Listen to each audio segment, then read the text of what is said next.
Hello everyone, I welcome you again in the second session of today's our workshop day. And in the second session, we have two lectures. The first lecture is of Dr. Anil Pravani, and a few words about Dr. Pravani, who is Professor of Pathology at the Ohio State University. He serves as Vice Chair and Director of Anatomical Pathology. Dr. Pravani is also Director of Pathology Informatics and Director of Digital Pathology. His research is focused on diagnostic and prognostic markers in bladder, prostate, and renal cell carcinoma. Dr. Pravani has also expertise in biobanking, whole slide imaging, digital imaging, telepathology, image analysis, and artificial intelligence. Dr. Pravani has authored over 350 peer-reviewed articles in major scientific journals and several books and book chapters. Dr. Pravani is editor-in-chief of Diagnostic Pathology and Journal of Pathology Informatics. And his today's topic is New and Emerging Renal Cell Tumors, update from 2022 WHO classification. So now over to Dr. Pravani. Thank you so much. Thank you for the invitation. And can you all see my screen? And you can hear me clearly?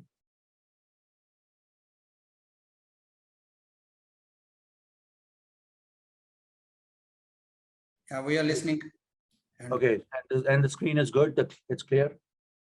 Yes, absolutely. Okay, perfect. So today I want to talk to you about new and emerging renal cell tumors. I'm going to focus on the adult epithelial renal tumors, and I want to give you some updates from the 2022 WHO classification. One of the things that would be good is if you can use the chat line and be interactive and see what you think about this. So what you're looking at is a football game, American football game, and this is the halftime. And this is Columbus, Ohio, where the university is. So it's one of the largest universities in the US. We have 70,000 students. So this is very typical Saturday football game. So let's look at this tumor. This is a renal mass, 56-year-old male. What do you think about this? Who thinks it's clear cell? So going to higher power. Who thinks it's chromophobe? Any thoughts? Just raise your hand if you think it's clear cell. So another higher power view. So you can see some very prominent nuclear cytoplasmic borders, nuclei around, maybe a little bit uniform, some prominent nucleoli. So any thoughts? Yeah, this can be chromophobe, yes. Perfect. So if you're thinking of chromophobe, is there a test that you can do, immunostain that you can do to help you?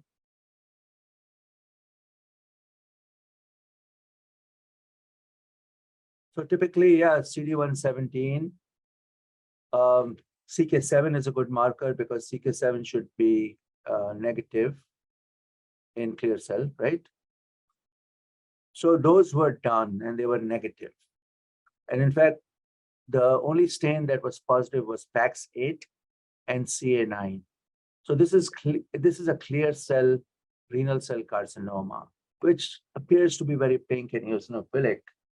So clear cell carcinomas can look like anything, right? So let's talk about the spectrum, right? So traditionally, when I think about renal cell carcinoma classification, it's complex, it's changing, and constantly evolving.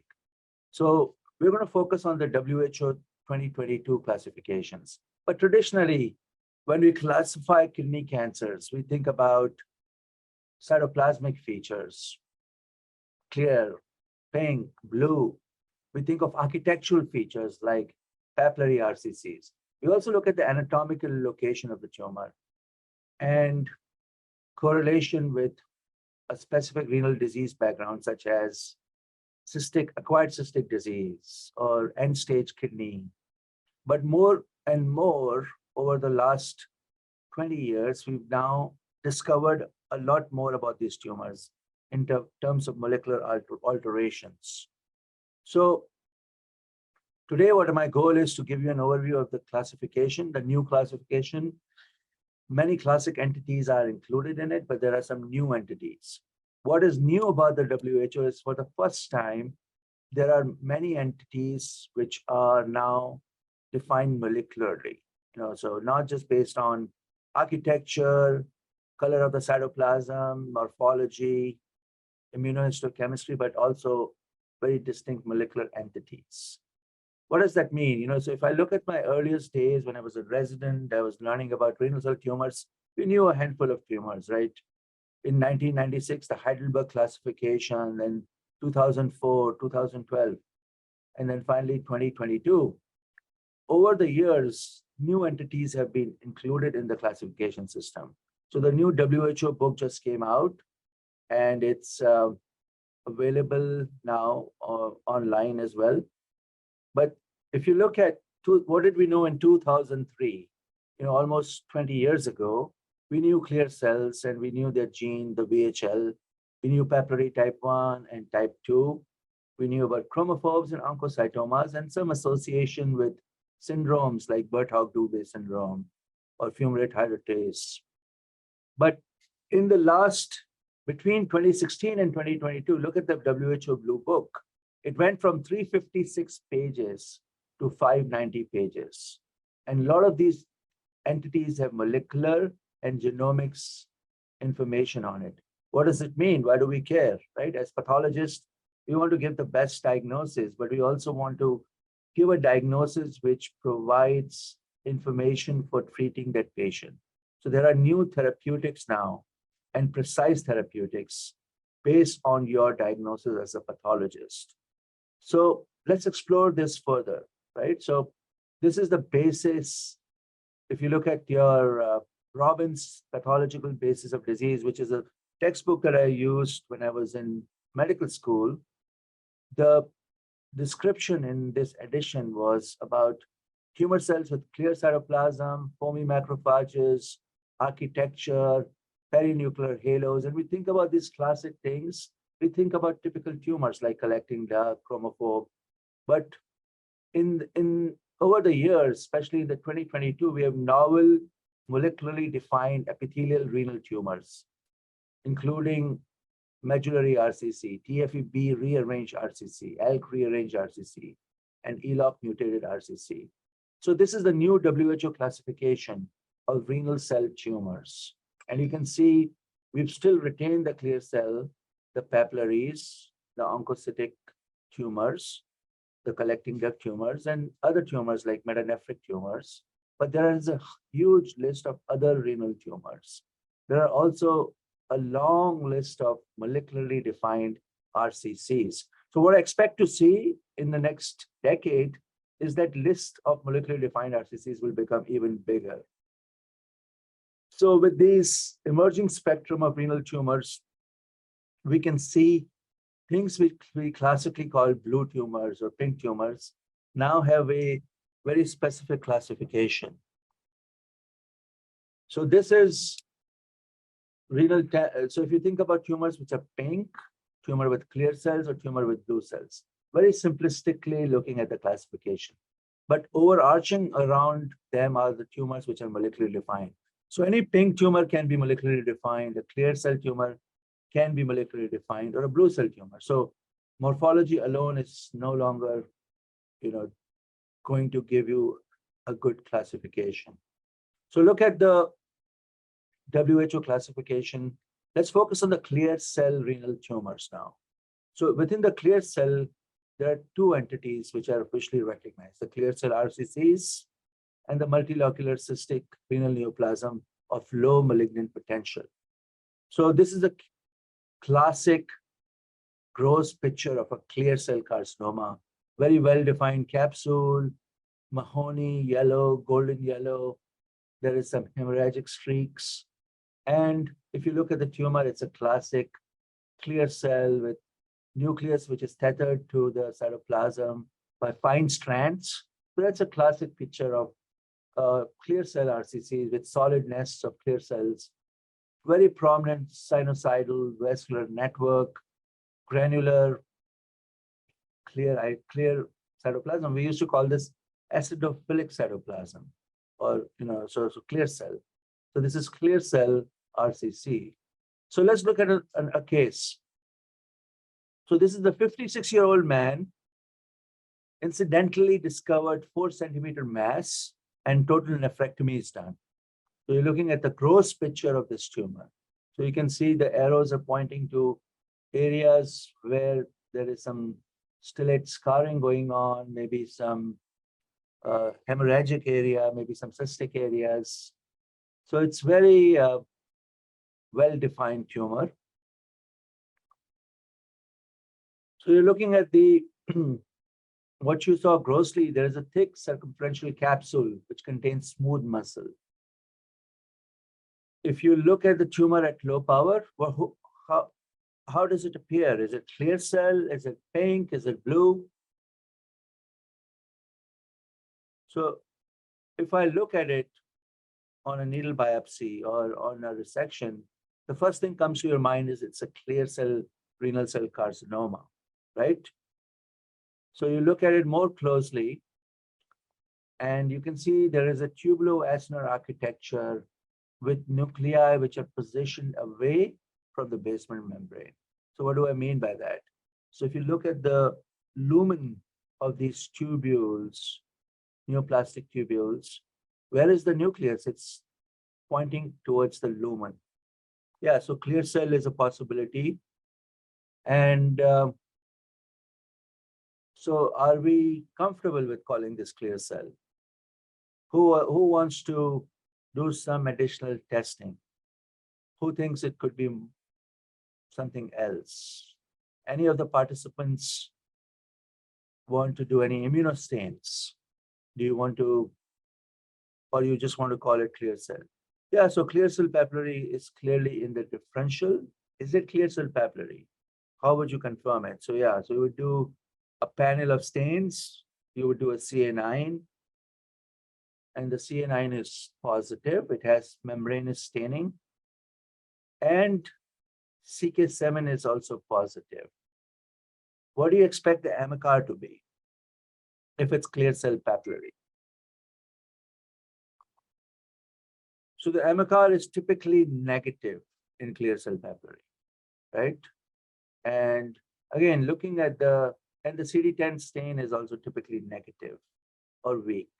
But look at this tumor, it's clear cell, and we probably call this clear cell for many years. But now we know that this tumor has a very peculiar morphology. If you look at the CA9 staining, it is three-sided. We call this cup-like staining.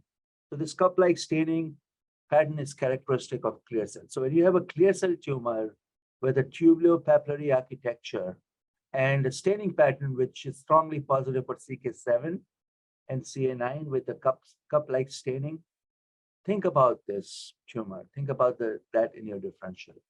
So co-expression of CA9 and CK7 and absent or weak expression of CD10 and race mace is the hallmark of this tumor. So this has now been renamed in the WHO 2022. We don't call it a carcinoma anymore because we've looked at data which suggests that these patients have very indolent behavior. The tumor is low grade, has a tubulopapillary and cystic architecture, and linearly aligned luminally oriented nuclei. So there are some VHL gene alterations, but not the classic ones like deletions that you see with clear cell RCC. So it's now in the top 5 RCCs, right? So when you look at your textbook from the last 5 years, the number of entities and their predominance has changed significantly. Now that we recognize this tumor, we don't call it a carcinoma anymore. We call it clear cell papillary renal cell tumor. And so again, looking at this, you might, at a first glance, call this clear cell. But again, the nuclei are oriented away from the basement membrane and towards the apical surface of the tubules. And they have a distinct arrangement and a polarization away from this fibrovascular core. So this is a classic clear cell papillary This is your fibrovascular core. They're away from this fibrovascular core. Another example of a tumor which looks like clear cell, but strongly positive for CK7. So what's the big deal, right? If you find a clear cell tumor with papillary features, this should be in your differential diagnosis. Particularly in needle biopsy of small tumors, you should do a panel of these 4 stains. If not 4 stains, at least CA9 and CK7. In patients who are poor surgical candidates, these tumors can be treated conservatively by active surveillance. So it's a huge, big deal for patient management. All right, so let's go to where is clear cell papillary classified? So it's in the other renal tumors. All right, so let's go to another case, very interesting case. This patient is a 48-year-old man who presented for left renal mass evaluation. The tumor is on MRI was 1.6, a partial nephrectomy was performed, and grossly we have a well circumscribed 1.5 centimeter tumor. So you're looking at this tumor. What is the first thing that comes to your mind when you look at this tumor? Any of the participants want to make a diagnosis? So this is your tumor. So you have, again, what's the predominant overarching type of cells, tumor cells that you see? So you see clear cells. Is this a clear cell RCC? You also see a lot of connective tissue in between the tumors. And this looks like smooth muscle. So you have a clear cell tumor with smooth muscle. Is that typical of clear cell? Can this happen? So who wants to make a diagnosis? Any of the participants would like to make a diagnosis?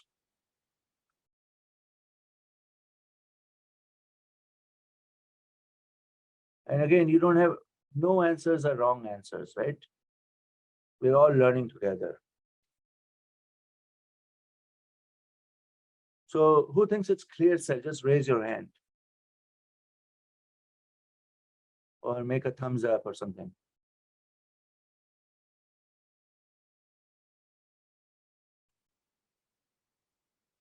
So if you look at this tumor, let's keep going.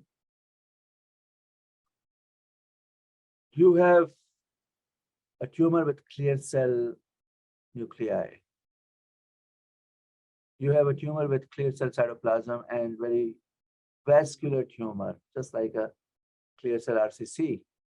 If you did a cytokeratin 7 stain, there is some staining, but it's not strong, it's not diffuse. And this is the CD10 staining.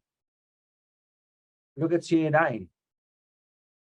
Now, what do you think? Do you think it's clear cell RCC or something else? Any of the residents want to take a guess?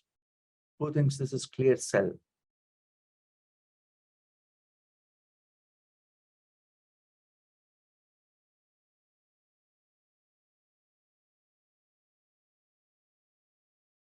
So we'll keep going. So Vimentin is strongly positive. And so what's your diagnosis? So if you're taking the exam and these are your 5 choices, what do you think this is? Is this clear cell papillary, or something else? So in fact, this is something else. This is a renal cell carcinoma with leiomyomatous stroma. Smooth muscle strands, which you saw, is characteristic of this tumor. So again, this is a tumor with stains with Vimentin, CA9, CK7, and the desmin highlights the muscle in the stroma. But if you do molecular testing, you don't see any deletion in chromosome 3p, which confirms that this is not clear cell subtype. So what is the significance of this tumor, right? Why do we care if there is a leiomyomatous stroma? If it's not a classic clear cell, if you're going to treat this as clear cell, the patient and give the patient some drugs or treatment they don't need, you will this patient will not do well, right? So it's a rare entity. It's very distinct from clear cell. It's a typically positive for CK7 and CD10, and as well as CA9, pankeratin, vimentin, and HIF1 alpha. So you should include this entity in your differential diagnosis. It's not as rare as clear cell papillary or clear cell, but if you see it and you don't recognize it, you end up calling it clear cell, the patient and the patient gets the treatment for clear cell, they will not do well. In addition, if you did molecular testing on this tumor, these tumors have recurrent mutations of TSC1, TSC2, mTOR, and or ELOC consistent with a hyperactive mTOR complex, which means that if you treated this patient with anti-mTOR drugs, these patients will do really well. But if you thought this was a clear cell and gave them a different treatment, they will not do as well. So today we have ELOC, which was called mutated renal cell carcinoma, and they have this characteristic phenotype, morphological type with clear cell tumors with leiomyomatous stroma. So this is another entity which is now molecularly defined, because if you just call it clear cell, that's not good enough anymore. So let's look at papillary tumors. What do we know about papillary tumors? So if you look at the WHO 2022 update, papillary tumors are now classified as such. We don't have to subtype them anymore. We used to subtype papillary RCC1, 2, mixed. We don't have to do that anymore. All papillary RCCs are papillary RCCs. You don't have to in fact, now we know that what we used to call papillary RCC subtype 2, they're really more molecularly defined tumors. So we still have papillary adenomas, and if you see a tumor which is incidental, looks like a papillary RCC, but it's less than or 1.5 centimeters, then you call them papillary adenomas. They're no longer called papillary RCC, right? So let's look at another interesting case. And by the way, these are cases that I routinely see in my practice, either as consults or as patients who come to our hospital for surgery. So this is a 64-year-old male, incidental, has a right renal cell tumor right here, very cystic looking.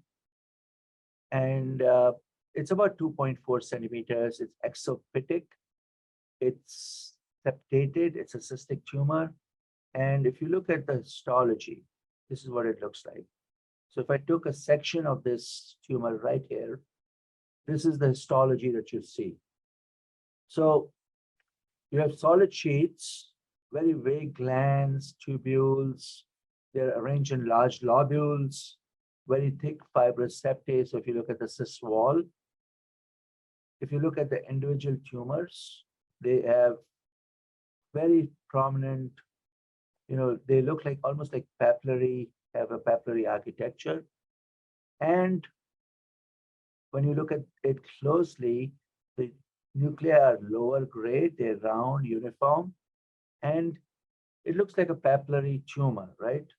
If you go back and look at the low power, has a papillary architecture. These round nuclei have a very vascular chromatin. And if you again look at the architecture, look at the chromatin pattern, what comes to your mind? Who thinks this is papillary RCC? Any of the attendees want to call this papillary renal cell carcinoma? Again, with the WHO, we don't need to classify these anymore.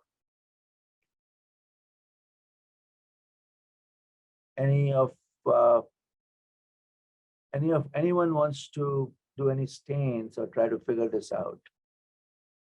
So if you look at it, again, very papillary looking tumor, but monolayer, cuboidal, round, uniform nuclei. And at low power, some areas look very edematous, very polypoid. Some areas have calcifications and cholesterol clefts, very cystic in appearance. So what is your differential diagnosis? Again, papillary RCC. Again, we don't need to subtype these anymore. You could call this papillary RCC. And yeah, so Usman wants to do some stains, CK7, CD117, CA9. Those are good stains, right? So it's a pink tumor with a papillary architecture. Could be an FH deficient RCC, could be an oncocytic tumor, could be a papillary adenoma, or it could be this new entity called papillary renal reverse nuclear polarity tumor. So let's do some stains, right? So PAX8 is strongly positive,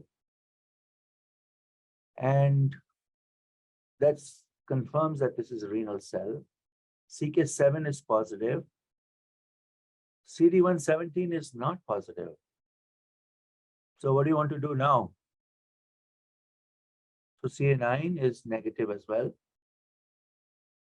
But AMACAR is strongly positive. So the staining pattern is similar to a papillary RCC. It's not an FH deficient tumor because we didn't lose expression of FH. Vimentin is positive, but not completely staining the nuclei or the cytoplasm, but it's staining the connective tissue. And look at the stain. Oncocytoma is a possibility. TFE3 is a good stain to do if you were thinking about translocation tumor. But look at GATA3.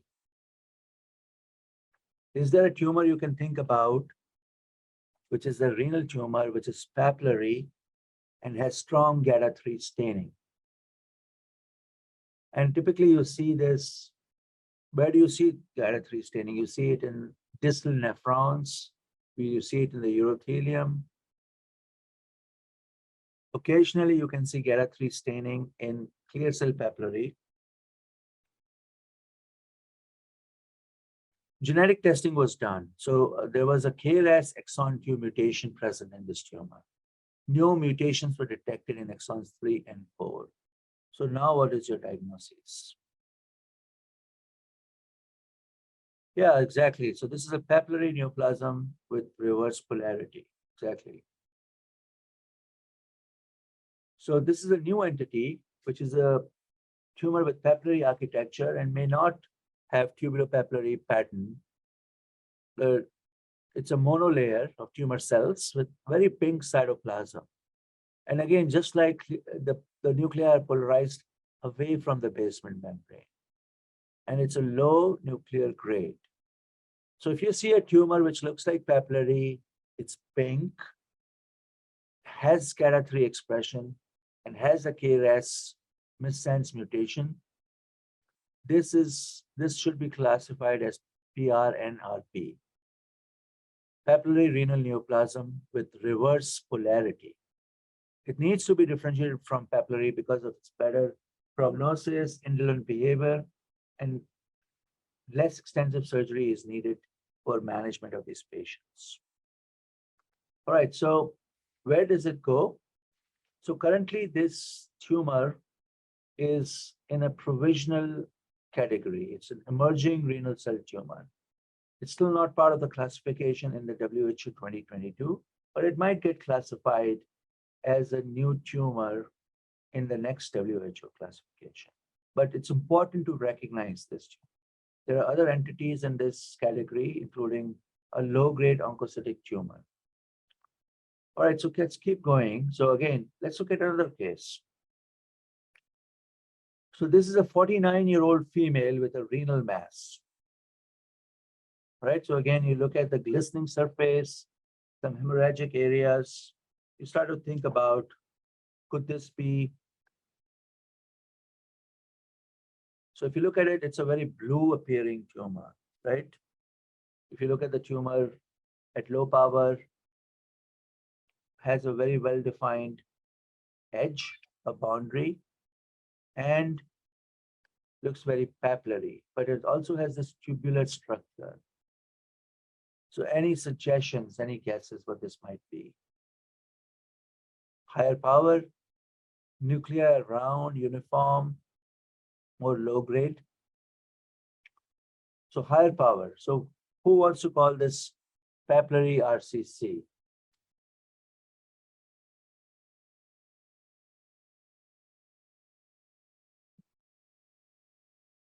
So again, yeah, the things to think about are metanephric adenomas.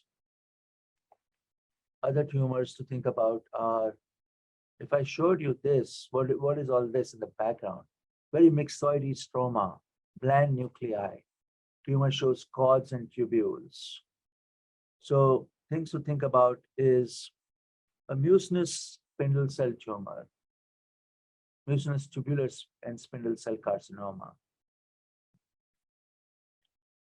Exactly. So there isn't, there are tumors which are more sarcomatoid, more spindle cell, but there are tumors which are not, they're more tubular.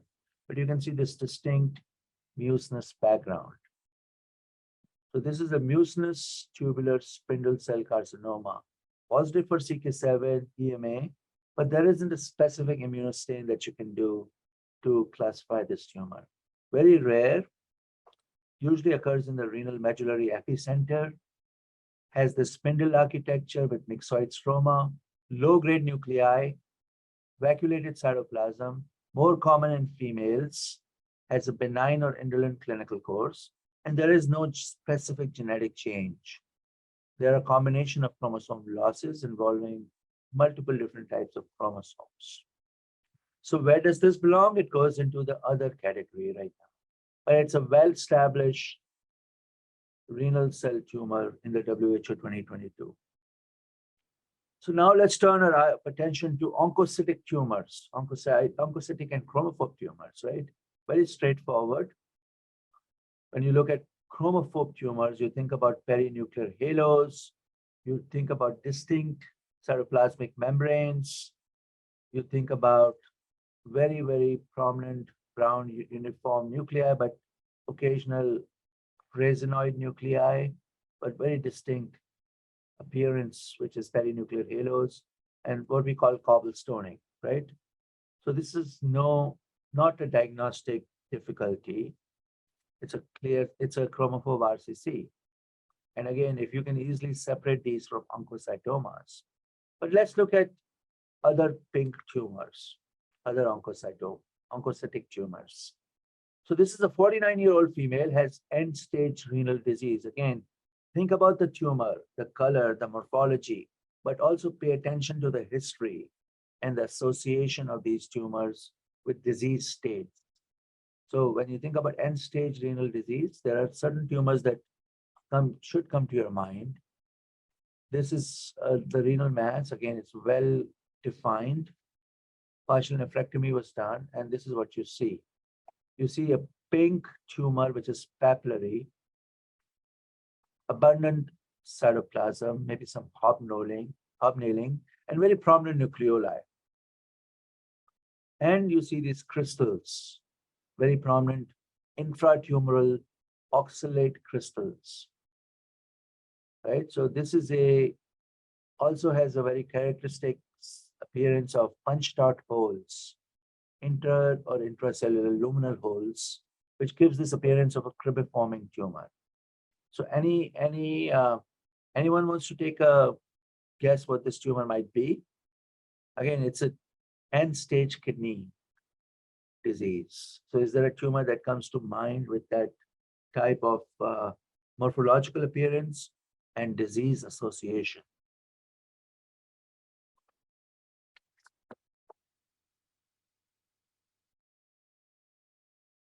So somebody might want to do immunostains. So immunostains are all over the place. Amacar, race base is positive.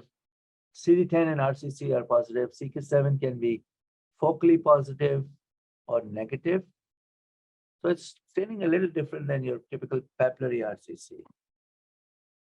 So So this is your CK7 staining.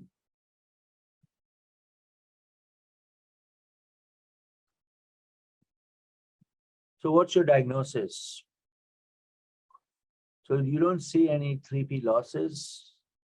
There are gains in some chromosomes. And when you look at these type of tumors, there are conflicting results with different types of testing with chromosome 717, which is typically what you see in papillary RCC. So exactly, this is an acquired cystic disease associated RCC. More commonly seen in patients with ACD, and it could be a dominant mass or a non-dominant mass, incidentally diagnosed, and it's usually non-aggressive, it's usually low T stage. So the point is there are many pink tumors, which could be genetic, which could be morphological, which could be disease associated. And these are some of the things that we're learning more and more about these tumors. And again, acquired cystic belongs to this other renal tumor category in the WHO 2022. So let's keep going.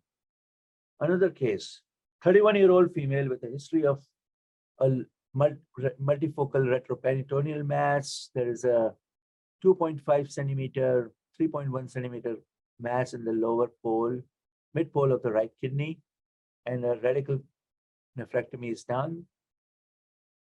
Typically, these tumors are well circumscribed.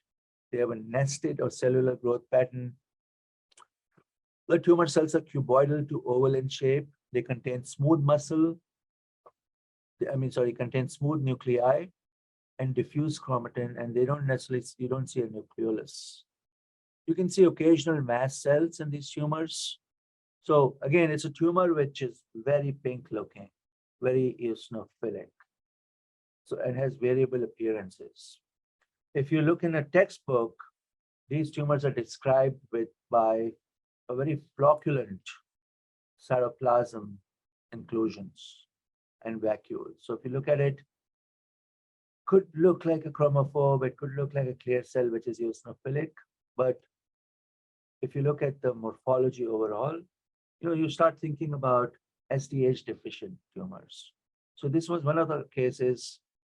PAX8 is strongly positive. The tumor is not staining with CK7. So right off the bat, it's not a chromophobe. Staining with FH, so there's no FH loss. And it's strongly staining with Amacar. But if you look at the SDHP stain, there is no staining, so there is a loss. And it turns out this patient also has a paraganglioma, which is SDHP deficient as well. So this is a tumor which is, again, genetically defined. It's succinate dehydrogenase deficient tumor. And this is your staining pattern. So when you think about this entity, look at the history, look at the clinical history. So these tumors are very rare, but you can see germline mutations in these, which are SDHP and SDHC. It's more commonly seen in men versus women and younger patients, but not the pediatric option, right? So, and some of these tumors about 1/4 of these are bilateral. So it's important to recognize this subtype and confirm with IHC. And if you diagnose this cancer, you have to go and back to the family, go back to the patients and do germline testing, do testing for SDH deficiency. And also, some of these tumors can have concurrent paragangliomas, pheochromocytomas, or just tumors. So exactly, so this is a succinate dehydrogenase deficient RCC. So if you look at the list of molecularly defined epithelial renal tumors, SDHD RCC is now in that category. All right, so let's keep going. Interesting case number 7. So this is a patient who is 26-year-old, is 14 weeks pregnant, has a 5.5 centimeter renal mass. This is what the tumor looks like. So clear cell, clear cytoplasm, maybe papillary architecture, um, nested growth, papillary architecture, clear cells, and samoma bodies. Typically, these tumors have a large amount of cytoplasm, large amount of clear cytoplasm. So yes, you should think about, could this be TFE3 associated tumor? Could this be a translocation tumor? So those are all possibilities. So again, voluminous cytoplasm, large amount of cytoplasm, prominent ground nuclei, prominent nucleoli, almost looks like CMV at low power. Very prominent samoma bodies, right? And clear cytoplasm, almost has a branch-like appearance. So TFE3 is strongly positive, and these are some other areas where you can see TFE3 staining, samoma bodies. But at this power, you start thinking about clear cell. So when you think about a clear cell tumor in young patients, younger patients, always think about translocation tumor. So typically these tumors have cytokeratin negativity or very weak expression of cytokeratin. So that's something which helps you. So now in the new WHO, these are called TFE3 rearranged RCC. Formerly, we used to call them MITF family of XP11 translocation RCCs. So typically, these translocations involve XP11. There's a gene fusion with TFE3 transcription factor. There's nuclear labeling for TFE3 protein. And typically, these are young patients, right? And some of them have an association with prior chemotherapy. And the outcomes are not clearly defined. But if you see a tumor which expresses TFE3, has some variable melanocytic real markers, cathepsin K staining, these partner genes can be greater than 20 with different fusion subtypes. But overall, these are now all called TFE3 rearranged RCCs. In addition to this, when you see a patient who's younger, has this papillary architecture, has a clear cytoplasm, has samoma bodies, you did a cytokeratin stain and it's negative, think about these TFE3 rearranged tumors. So again, this is a new class category and not a new category, but it's now called TFE3. We also have the TFE-B tumors, which are called TFE-B altered RCCs. So let's look at one more case. So this is a female in her early 40s with a history of end-stage renal disease, has diabetic nephropathy, has an exophytic solid mass. Tumor is 4.3 centimeters, and a biopsy was done, followed by a radical nephrectomy. This is what the tumor looked like.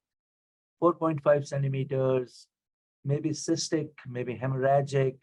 It's abutting the renal sinus fat, but does not involve the fat.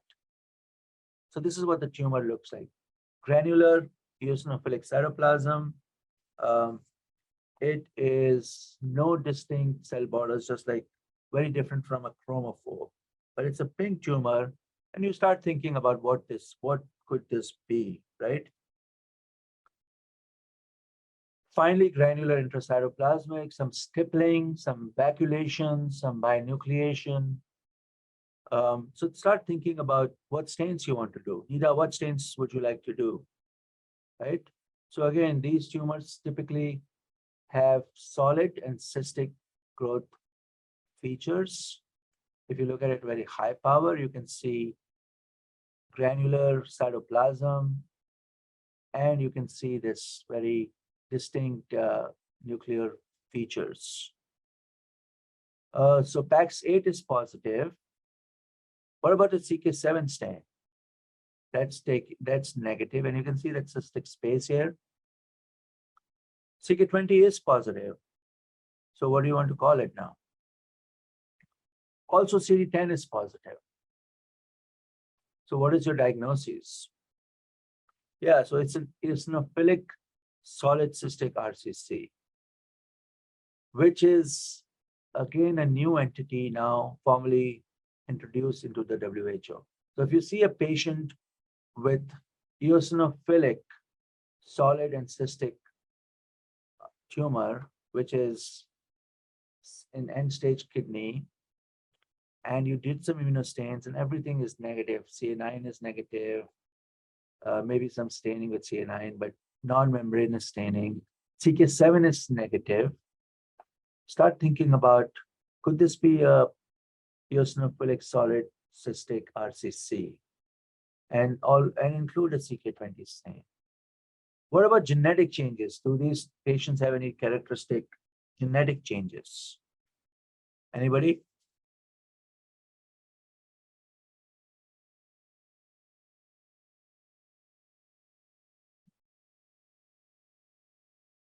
Yeah, so these patients typically have TSC mutation. So grossly, both solid and cystic, variable hemorrhage, maybe some necrosis, very pink tumor, prominent, very granular cytoplasm, some inclusions within the cells, nuclei round to oval, very mild, not a lot of pleomorphism, and prominent nucleoli, very different looking than a chromophore. But I've seen tumors which have been called um, chromophore, but they're actually this entity. And if you did the CK20, you're going to get the diagnosis right. But again, if you didn't know about it, if you didn't think about it, you're not going to order those stamps, right? So again, this tumor is now classified under other renal tumors. So the point is, if you look at this list, we have the classic tumors like clear cell, papillary, oncocytomas, the chromophobes, collecting duct tumors, metanephric tumors, other renal tumors. But this list of molecularly defined RCC is going to keep getting bigger and bigger as we do more discoveries, as we learn more about these tumors. So we have new tools today. We have digital pathology, we have artificial intelligence, we have molecular pathology, sequencing. So we're going to get closer and closer to a more accurate diagnosis of these tumors, which are based on transcriptomics, somatic alterations, and all the different immune checkpoint inhibitors, where you can start to look at the stroma. Is this tumor angiogenic? And why is that important? Because you're going to make a more accurate diagnosis for this patient. You're going to classify the molecular tumors more accurately now. And what does that bring to oncologists? Through the oncologists, they get more appropriate treatment. If it's a clear cell versus clear cell papillary, tumors behave differently, they have different genetic alterations, and the treatment could be different for these patients, especially for the molecularly defined tumors like SMART-B1 or TFEB rearranged RCCs or ALK rearranged RCCs. So we've come to a point in renal cell tumors where morphology alone is not sufficient, but it's pretty good.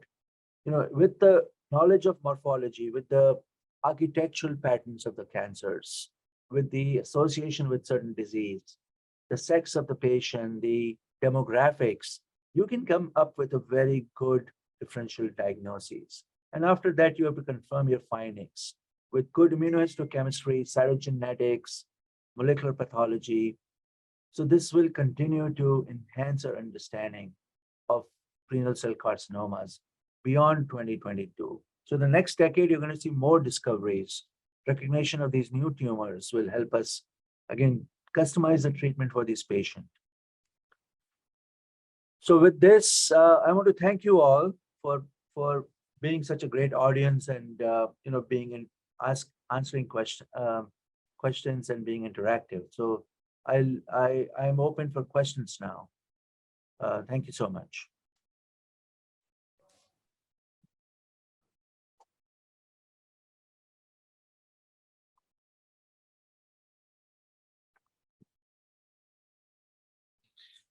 First of all, thank you very much, Dr. Anil, for this magnificent interactive session. And when everyone was at the toes, all the residents, and many of the answers were, I think, was correct. Yeah, they did an amazing job. Yeah, absolutely. And I think for all these correct answers, the credit is mostly goes to Dr. Sajid Mushtaq, who is our mentor here and who always keep us at the toes. Well, they're doing a good job teaching the residents and the trainees. And I think I've heard really great things about your training program. Yeah, absolutely. So I think many of your questions from our side, they have been handled by you very, very accurately. And in the chat box and the QSA box, there are not so many queries actually. So there is I think I only see one. only one question. How Yes. do you report a tumor with mixed CRCC and clear cell papillary areas? So the way we describe it is my first line is concurrent RCC clear cell type and clear cell papillary tumor. We don't call the clear cell papillary carcinomas anymore. We call them tumors. We don't do a synoptic report, but we do a synoptic report for clear cells. So I make sure that that is documented. Oftentimes, the clear cell papillary tend to be in a cystic area. So you highlight it, you give the location, and describe it. So I've seen a lot of concurrent RCCs, clear cell with papillary or clear cell with an angiomyolipoma. So these things are occurring more and more frequently. We just have to. The key is to do good grossing, taking good sections, examining the entire specimen, and take sections which represent the entire specimen, not just the tumor. So, oftentimes I tell the resident, you can make a best diagnosis by gross morphology alone. If you have a good gross morphology, gross examination, many of the tumors can be diagnosed at the point of grossing. When I was a resident, I used to take a frozen section of every renal tumor without even calling the attending, just for my own knowledge. And I used to take a picture of it and I put it in my book. And when I signed out with the attending, I would show them the frozen section. I would say, I thought this was going to be a clear cell RCC based on my frozen section and gross assessment. So these are very, very important learning tools, which are free. You don't have to really spend a lot of resources doing it. There was a question from Zainab on, do you do genetic testing for TFE3 rearranged carcinoma? So we start with an IHC. We do a good, we have a good TFE3 stain, but we also have occasionally send it out for FISH testing to look for the translocation. For the TFE-B, we don't have the IHC, so we do send it for genetic testing.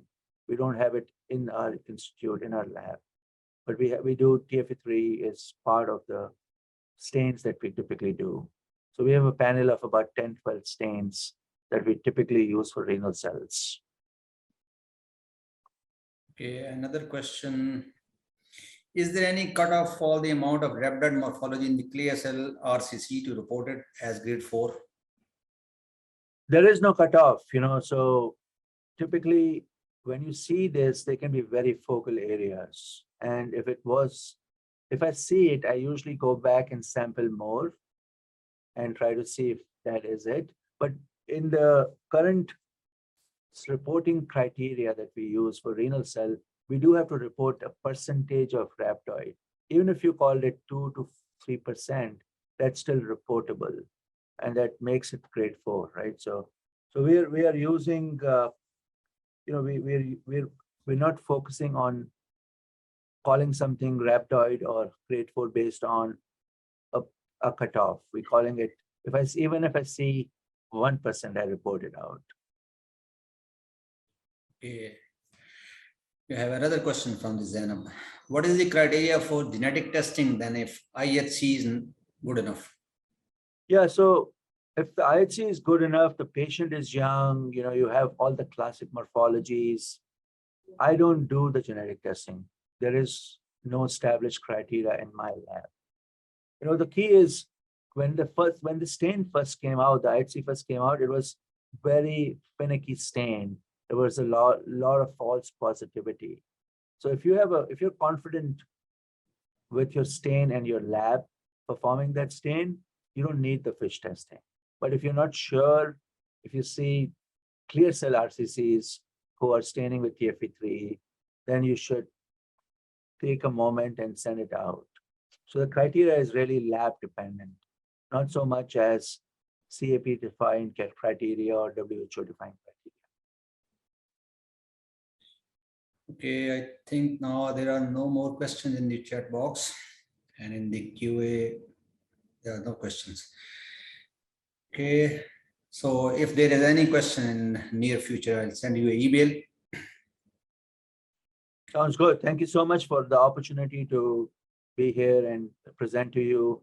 I'm hoping one day I will visit your hospital, in the near future.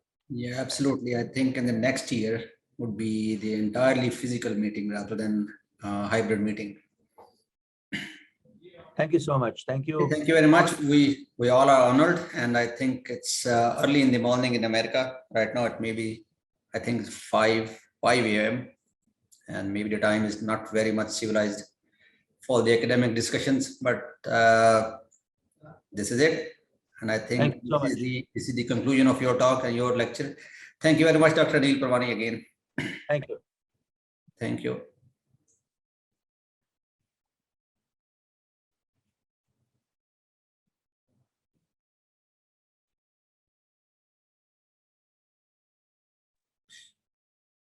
Okay, so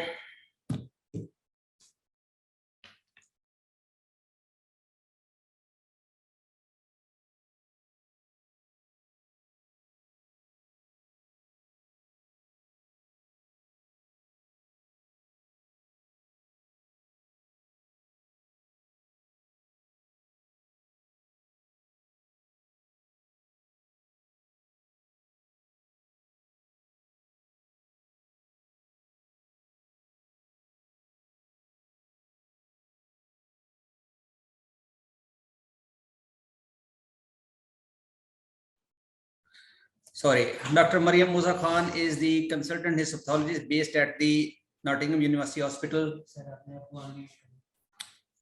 NHS Trust in Nottingham. Her specialties are head and neck, thyroid pathology, and dermatopathology. She is national lead organizer for the FRC Path Part 1 exam and senior FRC Path Part 2 examiner for the Royal College of Pathologists. She is senior medical appraiser. She is organizer of the East Midland Histopathology EQS scheme and also a member of the RC Path National Quality Assurance Advisory Panel. Her main areas of interest are education, teaching, training, and quality improvement. Her lecture would be on oropharyngeal squamous cell carcinoma and its precursors, an update.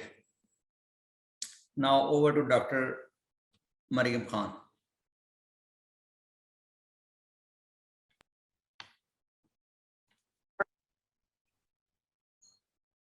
Good afternoon, everyone. My name is Mariam Khan, and I'm a consultant histopathologist at Nottingham University Hospital's NHS Trust. The topic of my talk today is about precursor lesions, including dysplasia in oropharynx and larynx, the challenges that we face in diagnosing these lesions, and an update on a few entities. We all know that head and neck squamous cell carcinomas account for more than 95% of all head and neck cancers. Risk factors include smoking, alcohol. We know the betel nut chewing that occurs in some parts of the world, especially India and Pakistan. HPV-related squamous cell carcinomas that are seen in young individuals, and then some genetic syndromes. Unfortunately, the 5-year survival rate of these cancers in most countries are still below 50%, and this high failure rate is due to the fact that these patients present late in the course of their disease and also to the fact that if a person has developed one head and neck cancer, they are prone to develop a second head and neck cancer. This is also due to the fact of field change or field cancerization model, where there is an histologically abnormal area surrounding a squamous cell carcinoma that at a later stage with a number of other genetic alterations will develop into a second primary. The definition of a second primary is a bit strict. The clinicians use it when there is a second cancer, at least more than 3 years of diagnosis from the first diagnosed cancer. Histologically, the pathologist should exclude metastases and recurrence. And also there should be an intervening normal mucosa of at least 2 centimeters between the previously diagnosed SCC and the new primary. There are a lot of genetic alterations, some of the mutations in TP53 and loss of CDNK2A are some of the earlier molecular changes that are seen in these tumors. I like this diagram that shows progression of SCC and the key events that take place at different stages of development of a squamous cell carcinoma.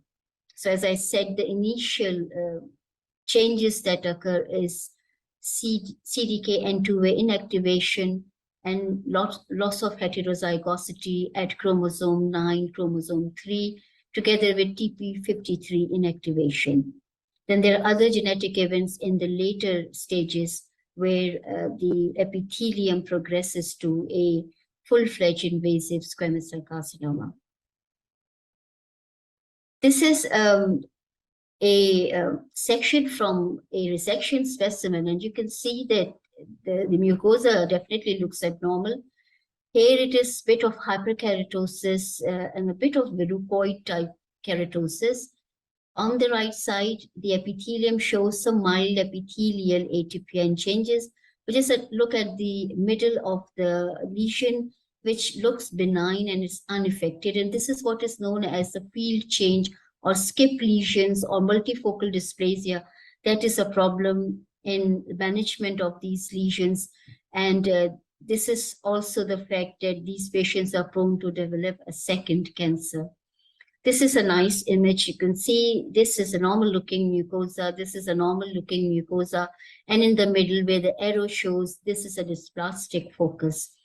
So this is a multifocal dysplasia or skip lesions or a field change of dysplasia within which a tumor has developed. But then this just shows that the patient is going to may develop a second tumor in due course of time. By the way, most of these patients who are heavy smokers and heavy alcoholics, even with this diagnosis of an SCC, for some reason, they don't give up on smoking and alcohol. And that also compounds the fact that they may then develop a second cancer with all these genetic alterations.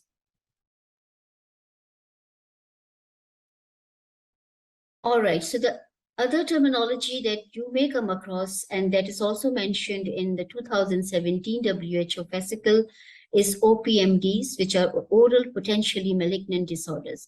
Now, this is a clinical terminology and clinical presentation in which the patient presents either to a dentist or to a oral max-specs surgeon, and they look at the cases and they make their impression of either this is an erythroplakia, leukoplakia, erythroleukoplakia, and then that is confirmed on histology whether there is an atypical change or whether they are truly malignant lesions.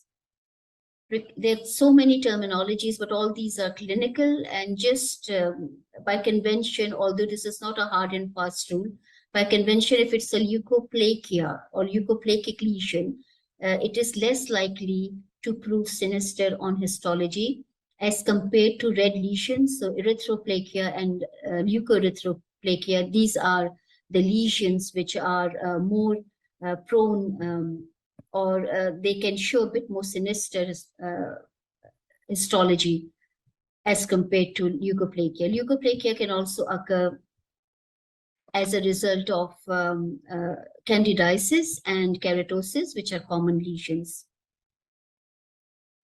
So keratosis without dysplasia is really common. This is a common disorder in the mouth. There are so many things in the mouth, like teeth. There's tongue there, which is constantly in action. So there are quite a few local irritant factors in the mouth. In the larynx is the reflux disease, which is the most common, that can give rise to what is known as keratosis.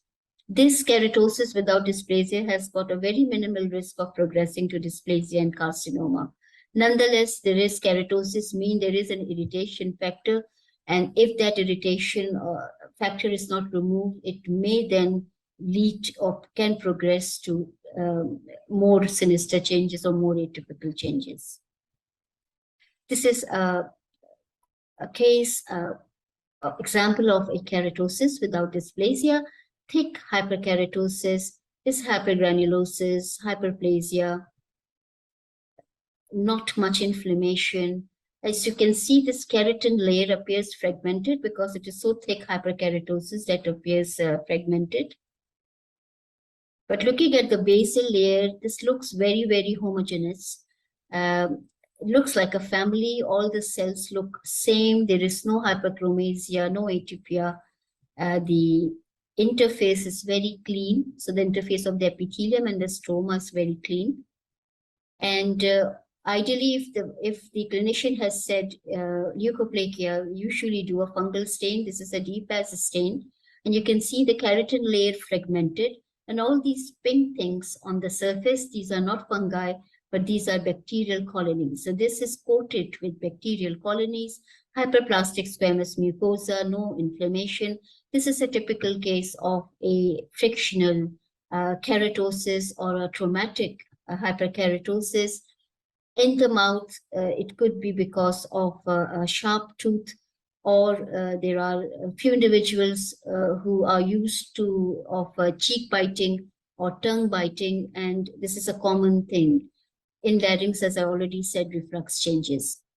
Mostly the clinicians are aware that this is likely to be the cause of this keratosis. However, if on the request card or if by speaking to the clinicians, they can't attribute this keratosis to any local irritant factors, then it is best to write a comment on your report saying that some form of clinical follow-up is advisable on this case if there are no recognizable clinical factors to account for this traumatic hyperkeratosis. All right, then there is another term, a pre-malignant condition known as proliferative verrucous leukoplakia. On histology, we diagnose it as proliferative verrucous hyperkeratosis or proliferative hyperkeratosis. Now, this is a potentially malignant condition. It is usually multifocal. It runs a progressive course. It's got a high recurrence rate. The etiology is not known. So unlike its name, it is not related to HPV. It mostly occurs in gingiva. Most of the cases that I have seen, they usually occur in gingiva and the alveolar mucosa. However, there are a few cases that can occur in palate, and I have seen a few cases of this leukoplakia in larynx, and there are cases known in pharynx and esophagus as well. This has a high propensity to develop into invasive cancer, and almost around approximately 30% of these may develop into verrucous carcinoma.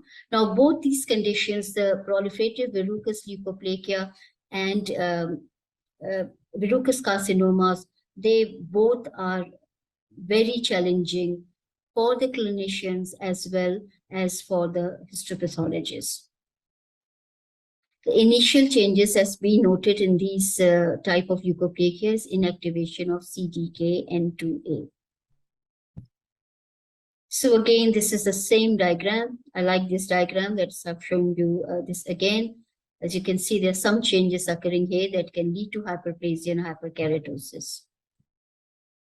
Now, this is a margin of a case of verrucous carcinoma. And you can see even in this margin, there is this early development of this verrucous hyperkeratosis.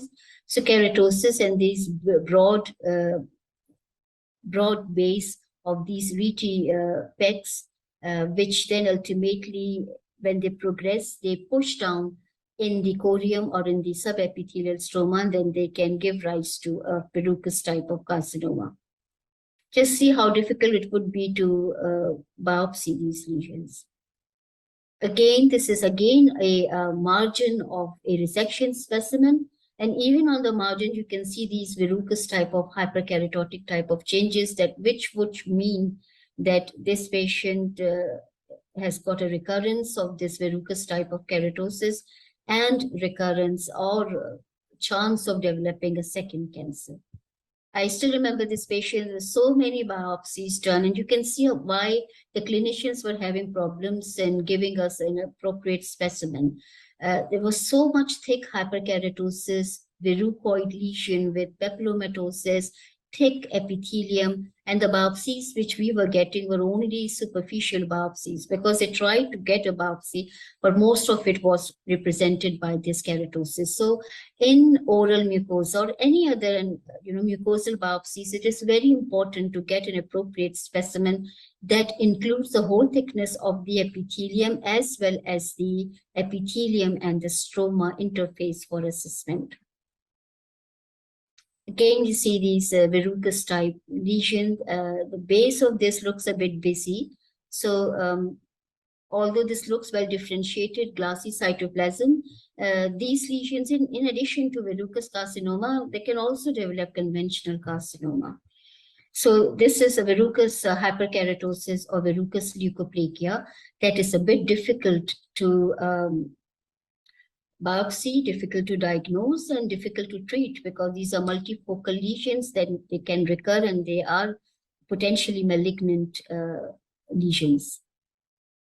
Just briefly, that this is actually a squamous papilloma of viral etiology. Viral means low risk HPV. These usually occur on palate, and if it is represented like a whole lesion, that's a very benign looking lesion. However, if only part of the lesion is given, then it may be difficult, especially for a novice histopathologist, to differentiate it from hyperkeratosis or verrucous type of hyperkeratosis. So just bear this thing in mind when diagnosing, that we need to see the proper biopsy, including full length of biopsy, including the base of the lesion. All right, so coming back to squamous dysplasia, which is the most common precursor lesion of SCCs, dysplasia, like in any other organ, it's architectural, it is changes in architecture and cytology as a result of genetic alterations that leads to development of squamous cell carcinoma. Now, in head and neck region, majority of dysplasias, they do not develop into SCC. Approximately 10 to 15% overall of dysplasias, they will develop into SCC. However, understandably, the chances of developing into an SCC will depend upon how severe the dysplasia is and what is the grade of this dysplasia. So the diagnostic criteria of dysplasia, if you look at the new WHO 2017, which is the latest, I shouldn't say new, but it's the latest edition of WHO, there are different grading system, and these dysplasias in the oropharynx and larynx, they are discussed in different sections. And the reason, ideally, they should have been lumped in one broad group, but there is a group of oral pathologists, a group of laryngeal pathologists that do not agree with each other. And that is why there are separate sections of how to diagnose these dysplasias and how to grade these dysplasias in the WHO fascicle. I'm not going to go into detail. This is all taken from the 2017 fascicle of oral epithelial dysplasia, so architectural changes, cytological changes, which are more or less the same as you see in other organs. The only things I would just like to stress is drop shape rete ridges. If the rete ridges, they start becoming a bit more complicated, they start dropping, they start becoming elongated. That's a worrying architectural feature. And also the keratinization. If there is premature keratinization, and by premature keratinization mean that if you start seeing in a dysplastic lesion keratin pearls at the basal layer, or paradoxical keratinization means that there is individual cell keratinization at the basal layer, then that is a worrying architectural feature and that may represent high-grade dysplasia. In the WHO, if you look at the table that I've just shown you, just below that, a group suggests that you need to see 4 architectural and 5 cytological changes, and the other group suggests 4 architectural and 4 cytological changes. To be honest, I don't think so any of the pathologists do this. You have to have a pragmatic approach, and we do grade according to the classification, but it needs to be pragmatic. So the grading system for oral epithelial dysplasia, the WHO is 3-tiered: mild dysplasia, moderate dysplasia, and severe dysplasia.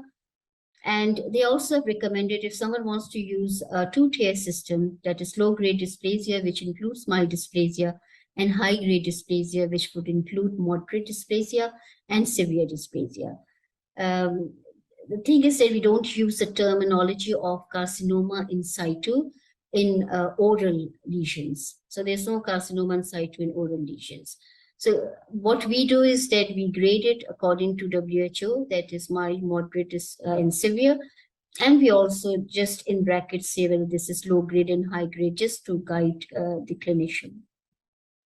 So this is an example of a mild squamous dysplasia.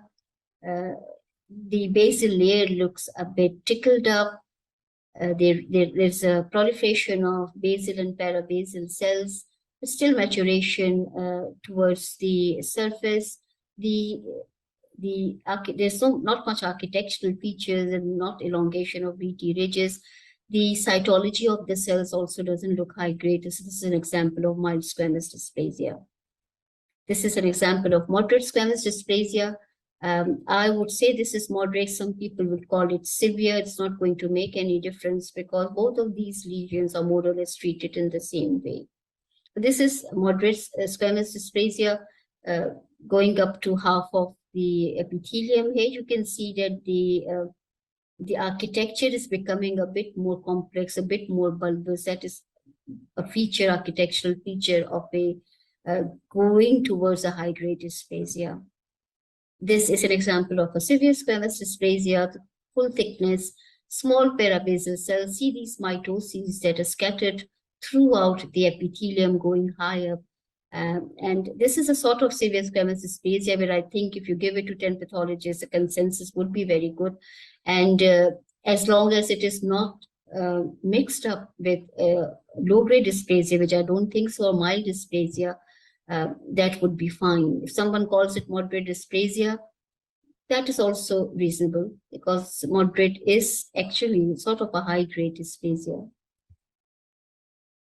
This is again a severe squamous dysplasia. See how haphazard these cells are running in all directions. The nuclei are perpendicular to the basement membrane. This looks very blue.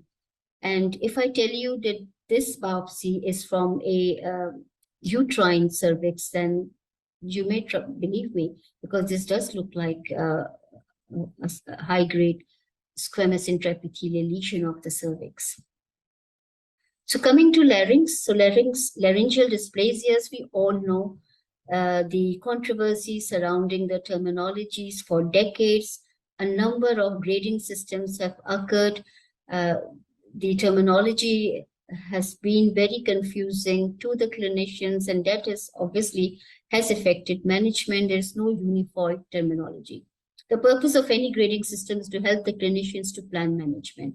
And this should be the aim for all pathologists involved in developing the guidelines for grading of these lesions. Different terminologies, including squamous intraepithelial neoplasia, laryngeal intraepithelial neoplasia, 4-tiered Ljubljana classification system. Then the WHO classification system also went into transition from 1978 to the present 2017 one. The 7881 one was similar to cervix, uterine cervix, with division into mild, moderate, severe, and carcinoma in situ. And the 2005 one actually quoted 3 different classifications, 5-tiered, 3-tiered, and the 4-tiered one. Till they settled down in 2017, we have got 2-tier system for grading laryngeal dysplasias. And these are low-grade dysplasias and high-grade dysplasias. The low-grade dysplasias include what was included in the previous as squamous hyperplasia, basal cell or parabasal hyperplasia, and mild dysplasia.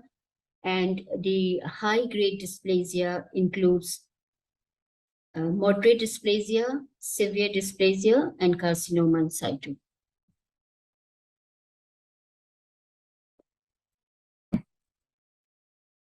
This is a table that I have taken from the WHO, and this shows the distinction of low-grade dysplasia and high-grade dysplasia in larynx. And I just want to draw your attention. Again, this is based on architecture and cytological features. Just want to draw your attention here that there are 2 subtypes keratinizing, which is the spinous cell type, and non-keratinizing, which is the basal cell type. And these we are going to discuss in a bit detail in the next few slides. And the cytological criteria, just the dyskeratotic and apoptotic cells that we sometimes forget. If you see that in larynx, these dyskeratotic cells and apoptotic cells going along the entire thickness of the mucosa, then that is a feature of high-grade squamous dysplasia in laryngeal mucosa. Okay, so briefly about the types of dysplasia that I said in the upper aerodigestive tract, including larynx. There are 2 types of dysplasias, the non-keratinizing type and the keratinizing type. The non-keratinizing type is the conventional squamous dysplasia that is more or less similar to the dysplasia that we see in the uterine cervix. So that looks like they have originated from the basal cells, very basaloid looking cells, first occupying or starting in the lower 1/3, going in the middle 1/3, and then involving the full thickness. They show high-grade dysplasia of this type shows full thickness replacement of the squamous epithelium like that of a high-grade SIL in cervix. So just remember, most of the dysplasias that we see in the upper aerodigestive tract are not of the conventional type, but most are the other type, which is the keratinizing type. So for the non-keratinizing one, there's usually no surface keratinization. The intercellular bridges are not prominent. There is no cytoplasmic eosinophilia. The cells resemble more of the basal cells, so they are basaloids, and they're usually oriented perpendicular to the basement membrane. This is a type of dysplasia that usually follows this the famous uterine cervical dysplasia chart. So normal low grade, in which lower 1/3 is occupied with these basaloid looking cells, middle 1/3, and then the upper 1/3 or full thickness atypia of the squamous epithelium, which is a high grade squamous intraepithelial lesion. So the same thing goes for the non-keratinizing dysplasia in the upper aerodigestive tract.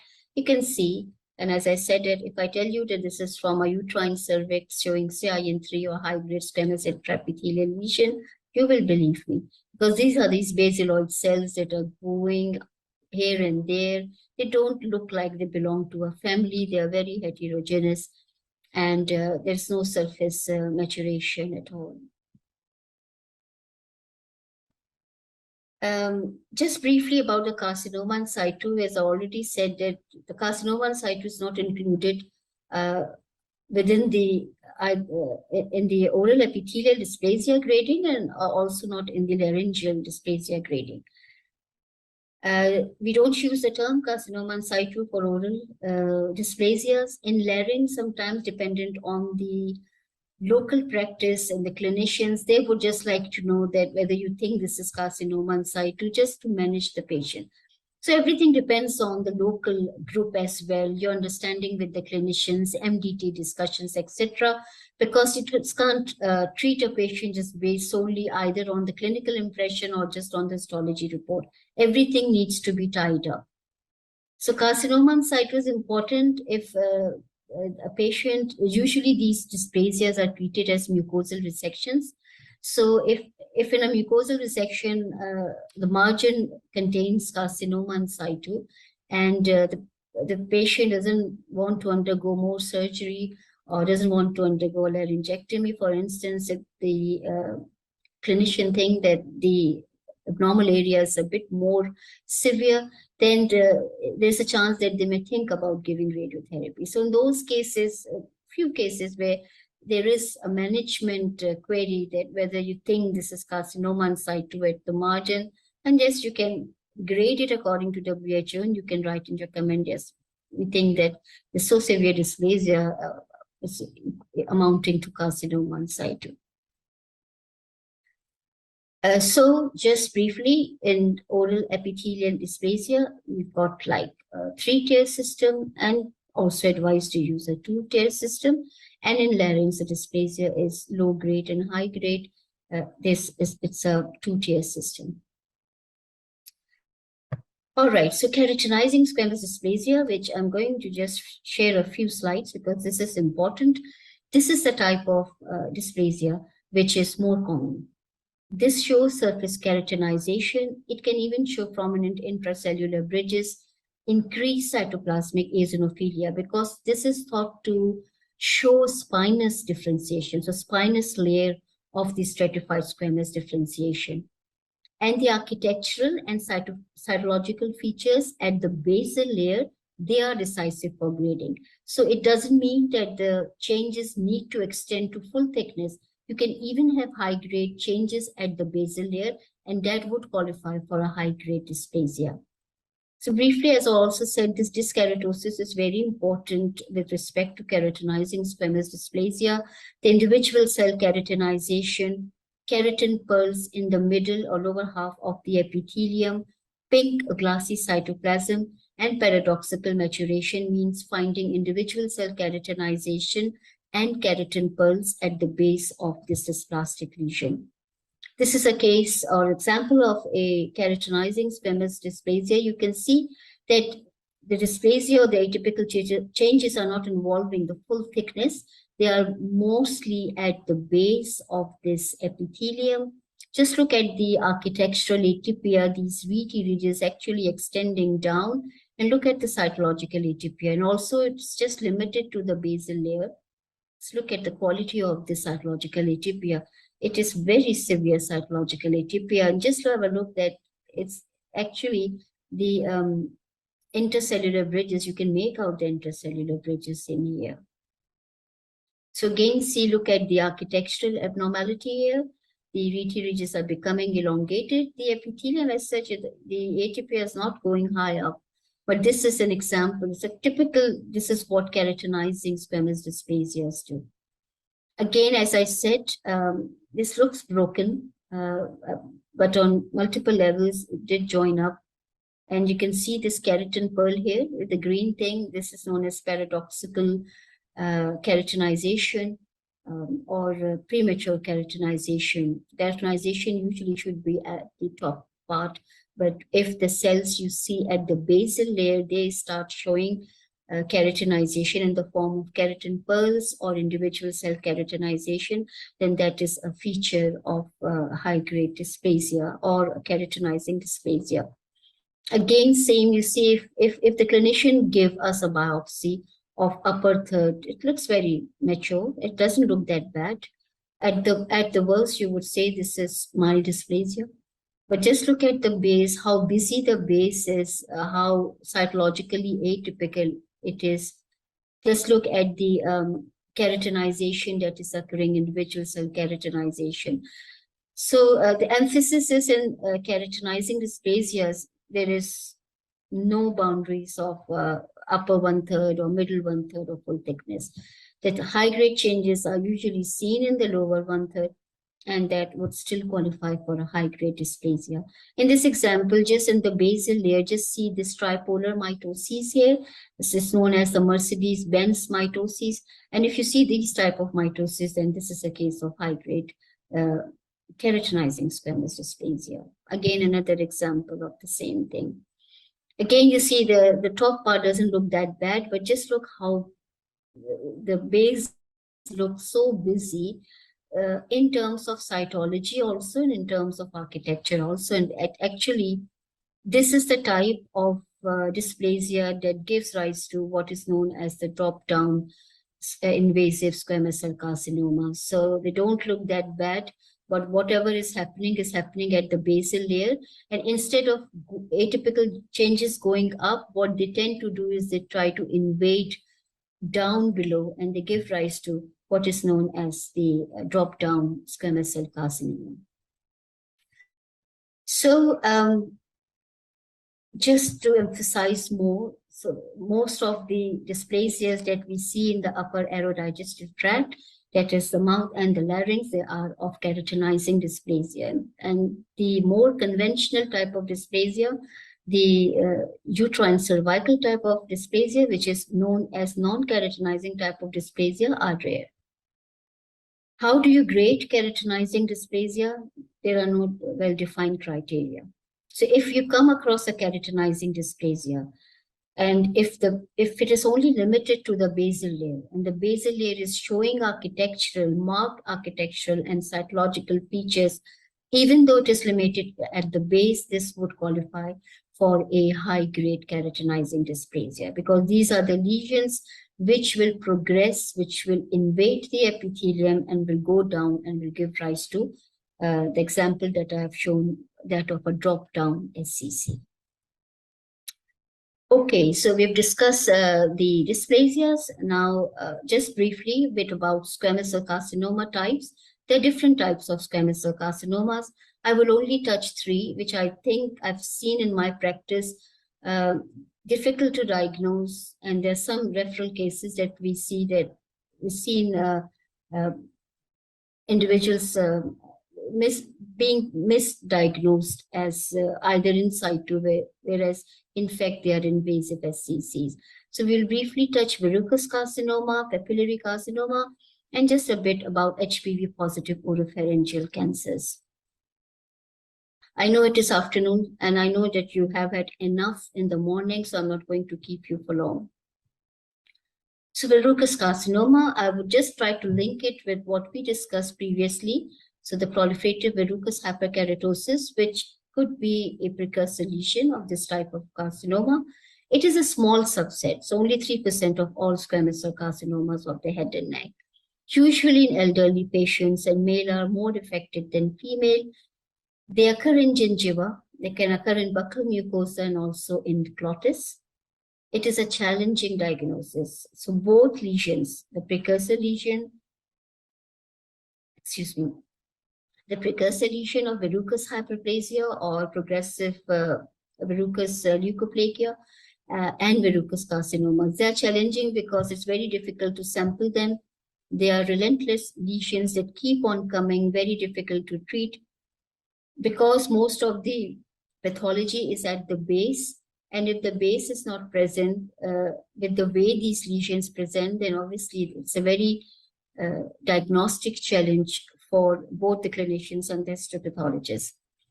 And not infrequently, we see that these patients take a bit of time to come up with multiple biopsies to finally arrive at a diagnosis of verrucous carcinoma.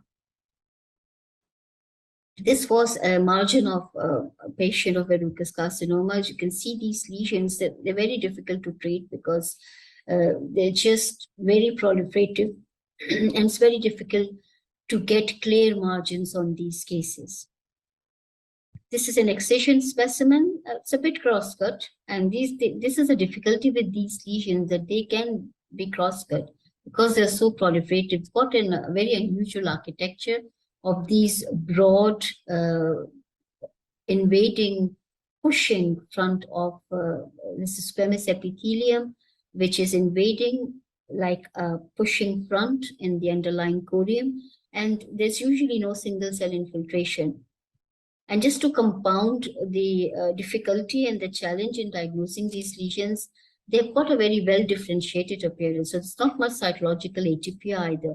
So the architecture is also a bit difficult, and then the cytology is also a bit difficult. In some cases, in addition to this verrucous carcinoma, some cases may also show conventional type of SCC. Just look how proliferative this looks, and just imagine if you do have to do a biopsy of this, it really becomes difficult because they are exophatic type of lesions. So they're exophatic, but then they're pushing in the underlying corium. So very difficult to diagnose. And they usually don't metastasize, but they are locally aggressive lesions. And if they occur in gingiva, then they can cause bone destruction. As just briefly, we don't, we do use sometimes to differentiate dysplasias from regenerative or reactive changes, some immunostains like P53 and Ki67. They, in some cases, may be helpful. However, in my experience, in the majority of cases, it's the H&E diagnosis of architectural and cytological features, and obviously you need to match up with the clinical impression and the clinical extent of the disease. In this case of verrucous carcinoma, you can see that a P53 is actually has helped us. So in the adjacent verrucous carcinoma, there's a high P53 showing that this is also sort of a dysplastic lesion there. Okay. The other cancer that I've seen in my practice is a papillary squamous cell carcinoma. This type of carcinoma is more common in larynx. It usually occurs in the old individuals, so 60 to 65 years of age. It's an exophatic tumor, and it is HPV related. So it's P16 and HPV positive. The important thing is that single cell infiltration is not required. So I've seen them in larynx, but I have also seen papillary squamous cell carcinomas lately in 2 tonsils. And one was a referral case which was diagnosed as a papillary carcinoma in situ. And we already said there is nothing like a papillary carcinoma in situ. This is a type of papillary subtype of squamous cell carcinoma. So it is regarded as a squamous cell carcinoma. So these are the well-developed papillae with a fibrovascular core. These are covered by this thick layered stratified squamous epithelium that shows atypia. So see, this thick layer is showing almost like a carcinoma in situ. But as I said, that they don't need to show single cell infiltration or invasive tumor, and they should be diagnosed as papillary squamous cell carcinoma and not as papillary squamous cell carcinoma in situ. These lesions are usually P16 and HPV positive, so they're related to HPV. All right, so a bit about the HPV positive SCC, why they're important, because they usually occur in young patients linked to oral and genital exposure. Despite of them being the initial diagnosis of these cancers is usually nodal metastases. Despite of that, they actually do better, and they have got a better overall survival and better disease-free survival. Mostly seen in oropharynx. They are basaloid looking, non-keratinizing. The common subset of high-risk HPV is 16, but other HPV types like 18, etc. can be seen. And interestingly, there are no well-defined precursor lesion for this type of SCC. So this is a typical example of a non-keratinizing basaloid type of squamous cell carcinoma on high power. If the lesion is very large, there is no problem in diagnosis. However, As I said, these HPV positive tumors, they have got a high nodal stage, so they present with nodal mets, but the T stage might be a bit less. So they're small tumors, but they give rise to nodal metastases. Despite this, they behave in a more favorable fashion as compared to an HPV negative or conventional squamous cell carcinoma. So this is a P16 in oropharyngeal lesions. So sorry, in tonsils and tongue of base lesions, P16 is enough. We do a reflex testing for P16, but it should be strong positive. Like it should be both cytoplasmic and nuclear positivity in approximately majority of the cells. Whereas you can see in this case, it's very strong positive. In my department, we also attempt to do HPV-ish. That includes a cocktail of subtypes of HPV, including the high-risk HPV. Now, this is a case that the patient presents with nodal metastases. And when these cases are discussed in the MDT, the usual management is to do a tonsillectomy and also to do tongue-based biopsies. That was done and that didn't show any tumor. However, the base of the tongue, the whole mucosa looks a bit bulky. So what the clinician did neck dissection, but also did a mucosectomy. So this is a mucosectomy specimen, which unfortunately needs to be submitted entirely and needs to be leveled to see if there is a small tumor hiding. In this case, there was nothing in there, but just at the periphery of the lesion, these atypical cells start coming. You see, atypical cells. And I would recommend not to report on these cases after 5 or 6 o'clock in the evening, because by that time, the brain of a histopathologist has run out of glucose. Histopathology work is very, very demanding in terms of, mental, in terms of mental input. So I would recommend don't try to report melanocytic lesions after 5 or 6 o'clock. Don't try to report these type of cases where there's a small cancer maybe hiding somewhere. Because if you're doing it like at low power, it can be misdiagnosed as a germinal center. So be careful, because the tonsil and the tongue base have got so many lymphocytes, they look basaloid.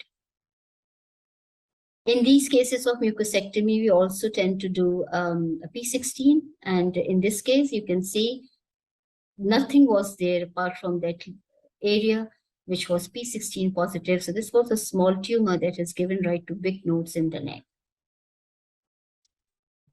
So as I already said, reflex testing for all cases of oropharyngeal carcinoma, so tonsil, base of tongue, posterior pharynx. It is important because if it is P16 positive, these young patients have got a favorable diagnosis, favorable prognosis, and also the fact that they can be entered into different clinical trials, etc. And the new TNM8 staging, these HPV positive tumors are staged differently as compared to HPV negative tumors. So again, importance of this. P16 is enough for oropharyngeal cancers. It's very highly specific and sensitive. But obviously, as I said, it should be strong positive in at least 70 to 80% of the cells. Now, P16 is helpful in the oropharynx and in the oropharyngeal tumors themselves. But if you're trying to find for instance, in a cup type lesion where you don't know where the carcinoma is coming from, it may not be that helpful. In that case, I think it is best to use HPV-ish. Because I've seen one case where there was a nodal met and P16 was positive and it was suggested an oropharyngeal primary. There was nothing in it. They did everything. But then when this case was discussed in the MDT, it turned out that this patient had a head and neck cutaneous squamous cell carcinomas that has metastasized to neck node, and that was P16 positive. So I think its reliability for metastatic lesions may not be that much as compared to the primary oropharyngeal lesions where P16 is enough. All right, just briefly to wind up, some challenges and mimics of dysplasia. This is a very A common lesion that we see in our practice, this is a hyperplastic candidiasis. Just look at the architecture. Sometimes the atypia is really challenging, but if there are polymorph neutrophil present in the keratin layer, you see this keratin layer, and then if you do a DPAS, you find these culprits there that's causing all the problem. It's a case of hyperplastic candidiasis. What we can do is that if there is really a difficulty in differentiating between reactive hyperplasia to that of true dysplasia, we recommend treat the candidiasis and then review again. So actually you can write in the report that please treat candidiasis and then review the patient again. You can see this in here that the architecture looks more or less the same as that of hyperplastic candidiasis, but just look at the atypia. This is not allowed, the mitosis going high up. This is not allowed. This is a case of severe squamous dysplasia that can have superimposed candidiasis, but obviously it is different. And a good example of this case of necrotizing pseudometaplasia, see this pseudoepitheliomatous hyperplasia, these rounded bits of squamous epithelium, very well differentiated, extending down. And this is a spot diagnosis, but as I say, spot diagnosis is a diagnosis where you have seen the case before.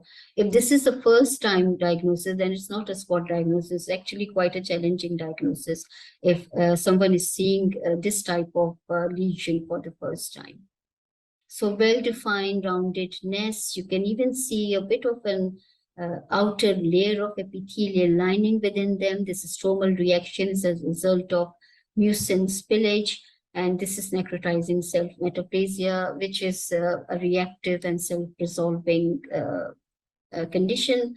Usually occurs in pellet, may be related to trauma. We do see them in post-radiation cases, smoking. It heals by itself in 6 to 10 weeks. And the last condition that is mostly it is because the clinicians don't give us adequate history.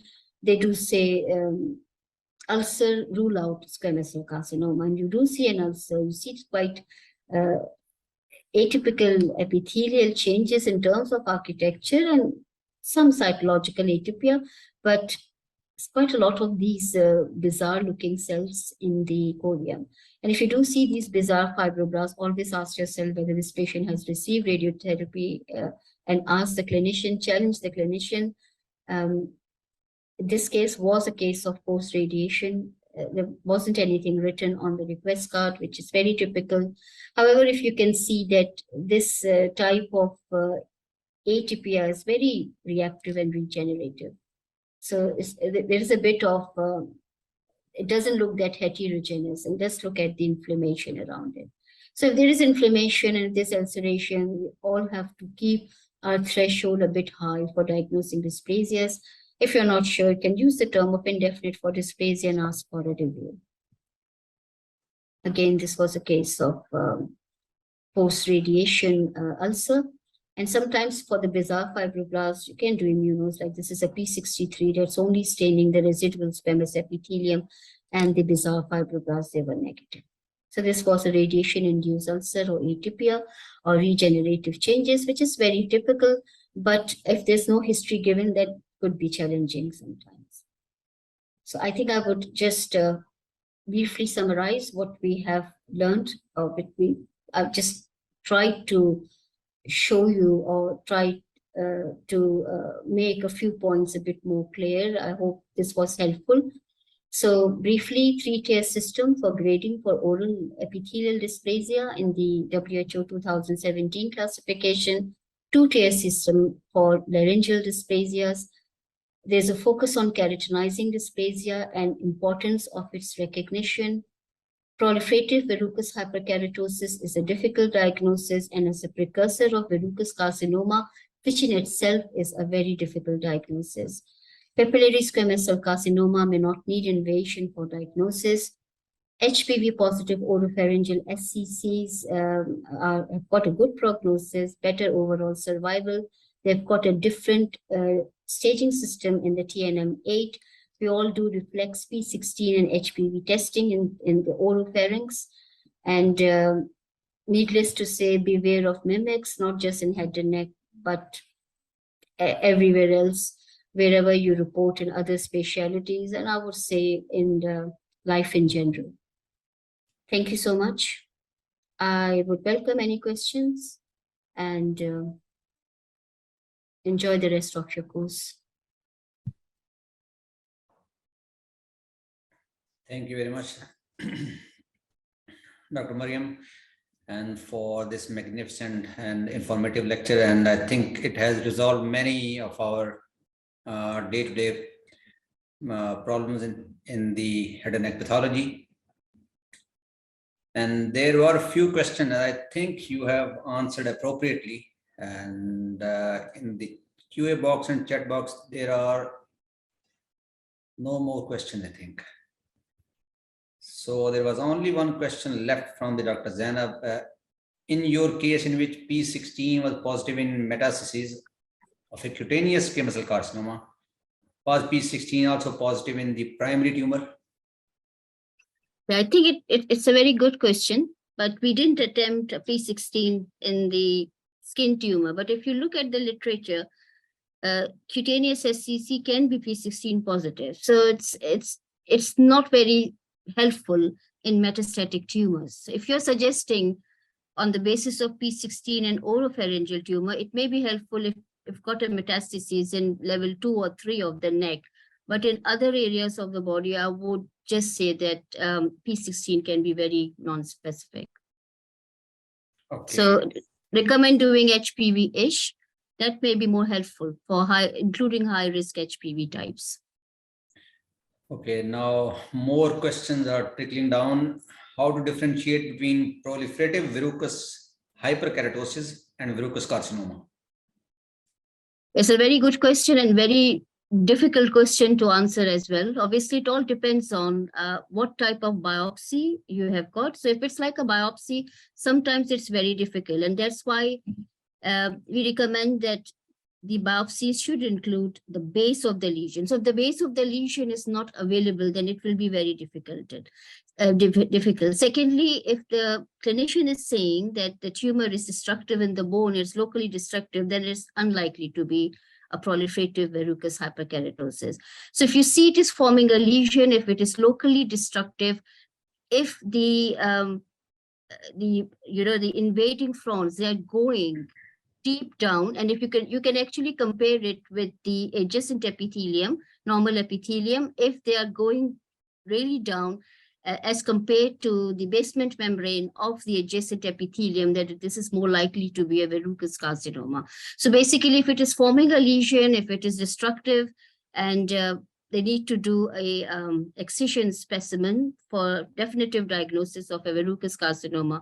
In small biopsies, it is very challenging. And that is the reason, these patients keep on coming, they keep on biopsying, and then ultimately the penny drops and looks like it is forming a destructive lesion. And the main diagnosis actually based on an excision specimen. I agree it is very difficult and challenging on small biopsies. So it has to be clinically and radiologically correlated. Okay, so another question. Do you think that in the future, some form of genetic testing may be helpful to differentiate between proliferative verrucous hyperkeratosis and verrucous carcinoma? I sincerely hope so. That would solve so many problems that we have just discussed, but not at the minute. Obviously, there's work going on. We are not using any sort of molecular testing for squamous cell carcinomas. It's not recommended for diagnosing squamous cell carcinomas. We rarely use this in our practice. However, obviously, there's work going on. So if you remember that diagram that I showed you, there are different genetic things. So maybe in future, yes, but not at the minute. But we will all be happy if this happens. Okay, there are no more questions. And once again, Dr. Mariam, thank you very much for your time, for your lecture, and for participation in this symposium. And hopefully, thank you so much for inviting me, and thank you everyone for listening to the lecture. Okay, thank you very much. Thank you. So, with this talk, we have concluded today's session, and please do join us again tomorrow at 2 p.m. So many more interesting lectures are waiting for us in the cytopathology and neuropathology. And please do join us at 2 p.m. exactly tomorrow after Juma prayer. Thank you very much and good night from my side.